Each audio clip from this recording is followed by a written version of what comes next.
Hey guys, welcome to my channel. This is Surviving the Black Church. So we're going to be discussing some of these issues in the Black church. And yes, it is a survival when you are in these churches. Yes, I have several stories.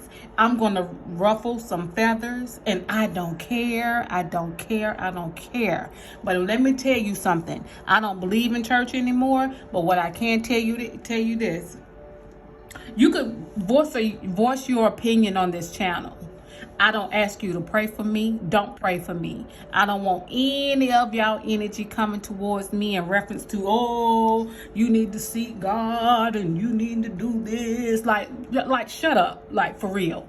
Okay? So, I'm getting ready to... I'm going to say some things. I don't care if you like it. I don't care if you don't like it. But tread lightly when you're talking to me, okay? Because I'm not that person anymore. I was that humble person in the church. I was quiet. But at the same time, them people knew not to fuck with me. Okay, so excuse my language, but I said what I said. So, let's start out with Tye Tribbett, okay? If y'all didn't pay attention to Kirk Franklin, that's y'all problem. Because Kirk Franklin been coming out and doing his thing anyway. Okay? These guys, Tye Tribbett, Kirk Franklin, all of them are showing how full of BS the Black church is. Okay? And I'm specifically saying the Black church. You take it how it resonates. It could be a white church. I just know what I was raised in. I was in church from the age of 3 up until the age of 36. Okay? I seen so much hell. I seen how they discriminated against gays. I seen how they didn't even acknowledge gays. And I seen how they would not talk about certain subjects in the church because they were actually doing what they was actually doing, like say for instance, adultery. I noticed that these pastors didn't even, in the church I was in, they never talked about adultery because they was engaging in adultery. They never talked about fornication because they was fornicating. Okay, there was very arrogant men, okay, arrogant men from South Carolina down south type stuff. So they was naturally in the slave mentality when it came to the church. So they brought a lot of that slave mentality into the church in reference to how we were supposed to dress, what we couldn't go out and mingle, our children couldn't do certain things. My church, to me, no, not to me. My church was a cult, and that's just that. It was a little cult. These men, they pimp women out. Yeah, you hear me correctly. They pimp women out. Not only did they pimp women out, they was just very nasty, degrading people that really wasn't even preaching what y'all call the word of God. They was not preaching the word of God. They was just there for the clout. You had one pastor that got this 14-year-old pregnant, okay? And he was married with a wife. And they covered all that up and swept it under the rug. But you can't hide certain things for so long. And it came out. So what I'm talking about now in reference to surviving the Black church, let me tell y'all something. It's a lot of hell and a lot of secrets that go on in the Black church that you all need to be very aware of, especially the ones that like, oh, my pastor and especially when you're a PK kid and you think your dad ain't did nothing, baby, your dad is full of BS. Trust me. And I don't care if you get mad. I don't care how you look at it. I'm going to tell the truth, okay? So, I'm going to tell you, okay, what Tye Tribbett was saying is so correct with what he's saying. The church is full of shit. It's a bunch of people, a bunch of mental cases in there that people really need to go get help instead of going to church. The church is not that, okay? The Black church is not that. The Black church still allow people to contribute. They contribute to the people to continue to be mental cases. In my church, in my ex-church that I used to go to, they said that we were supposed to rely on our husband's income. Well, honey, I got married. Unfortunately, I got married. And I was trying to be with the status quo. I was trying to be like the other women in the church and I never wanted to get married, okay? But I did it because of what I was in. So what I'm saying to you all is, when I did that and I started working, I wasn't in the house like the majority of the other women were. I was working. I worked for a Fortune 500 company. I had money. And that's just that. And I wasn't able to do much in the church because of that. So they told me that I had to rely on my husband's income. Well, my husband didn't have income. Okay? Bad choice. You make bad choices in bad churches. You make bad choices when you under bad leadership. And I was under horrible leadership. And so the thing about this is, I sat there in that because I was born and raised in it. And my grandmother helped start this church. Now, it became a denomination mainly in the South, but they did try to migrate to New York and California and places like that. And I don't know if they still have those churches. I don't know. I don't care. I know they was in Georgia. But at the end of the day, it was the worst experience of my life. And that's just that. And I'm going to talk about these experiences because I'm trying to stop other people from being bamboozled by going into this type of environment thinking that you're going to be healed. You're not going to be healed, okay? And the women of the church, like these mothers of the church, them mothers of the church were pretty much whores when they were younger.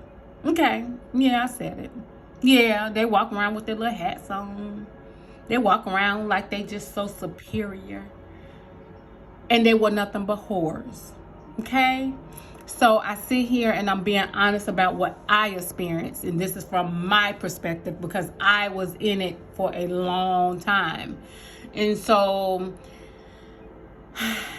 a lot of and then let's go back to the women who were supposed to rely on their husband's income. They had it to where they had to rely on their husband's income. A lot of the men were nothing but bums, okay? They were bums, straight bums off the street.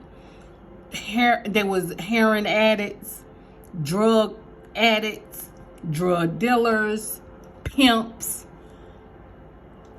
Again, a tiger doesn't change their stripes, nor does a zebra. Okay, so not only did they was so-called delivered, but they was not delivered. Okay, they came in there and brought that energy into the church. Okay, and so it was allowed because the leader of that church was arrogant, he was a chauvinist, and he was a whore himself. So he allowed these men to go through and have these extramarital affairs, and he, I know he couldn't stop nothing, but he wasn't trying to stop it because he was doing the same thing. And so when you hear Tye Tribbett talk, I don't care if you get mad. The truth is the light. And these black churches need to be blasted. These pastors need to be blasted for the things that they did and did not do. They have ruined people's lives, and for with their rules. These are man-made rules. These rules that they put out, oh, you gotta depend on your husband's income. I seen women in and out of the shelter because they was abiding by this man's rules. Them and their children, their children were in homeless shelters. They were struggling. They never kept a roof over their head. They never had anything, y'all. Okay, yeah. At some time, with my second position at the bank, because I was at the bank for a long time, so Fortune 500 bank, I was able to make money, but at the beginning I wasn't making a lot of money, but I made enough money. So I was still struggling to a degree too. But at the end of the day, when it came to this particular church I was in, these was down south, gutter, nasty, slave mentality men. Okay, women didn't mean anything. They downgraded women, and women was only there to pretty much, to me, he was just a pimp in the pulpit. That is the truth. He was a pimp, and he got everybody, all his friends that was around him, other pastors, was a pimp. And then, you know, at the end of the day, his extramarital affairs came to light. But when his son gets on social media and say, my dad ain't never been involved in any scandals in church. Boy, yes, your dad was, and your dad, they might have hid it from him because you were young. But baby, I can break it down.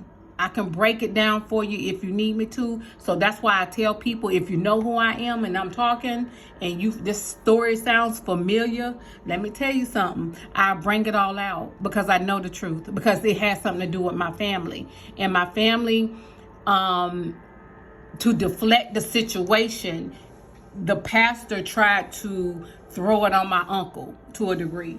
Okay, I get it. You didn't want to be caught, but you were caught. you was caught, baby. You was caught. But at the end of the day, I'm going to be talking about scenarios that goes on in the church, and I'm going to tell you how to deal with these scenarios. And I'm going to talk about these scenarios and these circumstances and situations that I seen. This stuff was dangerous. Not only was it dangerous, it was mental abuse, physical abuse. It was manipulation at its finest. It was deceit.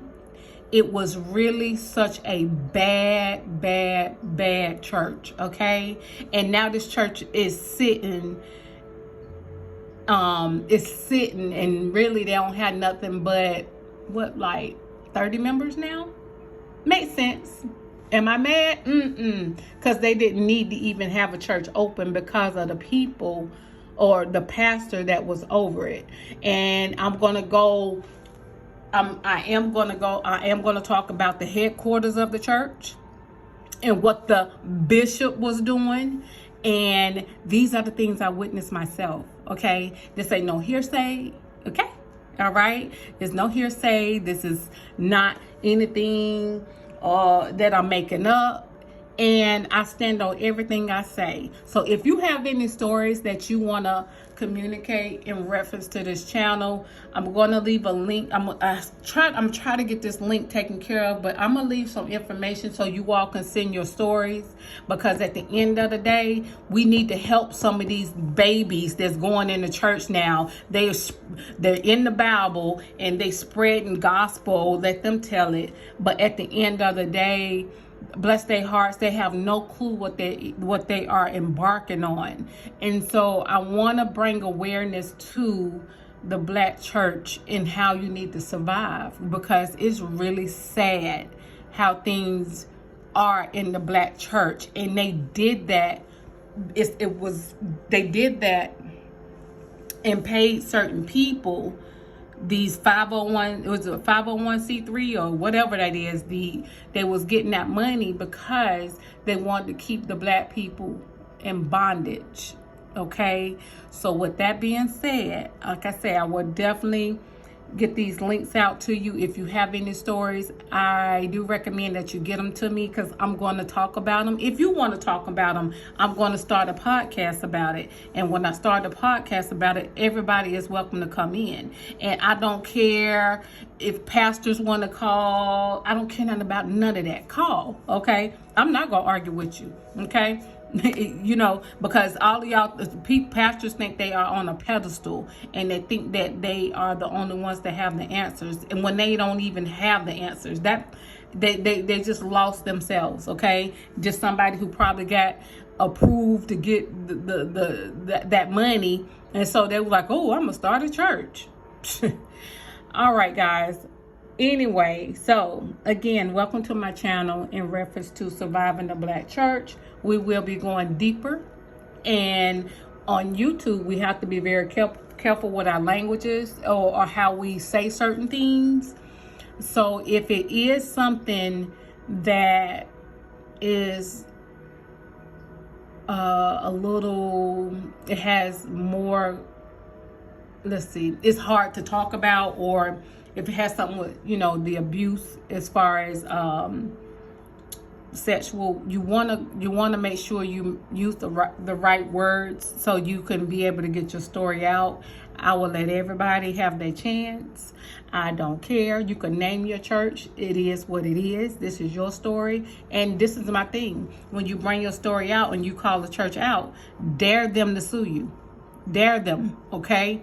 Dare them to sue you because you know the truth, okay? So you got this, and this is a safe space. Okay, guys? I'll talk to you later. Bye.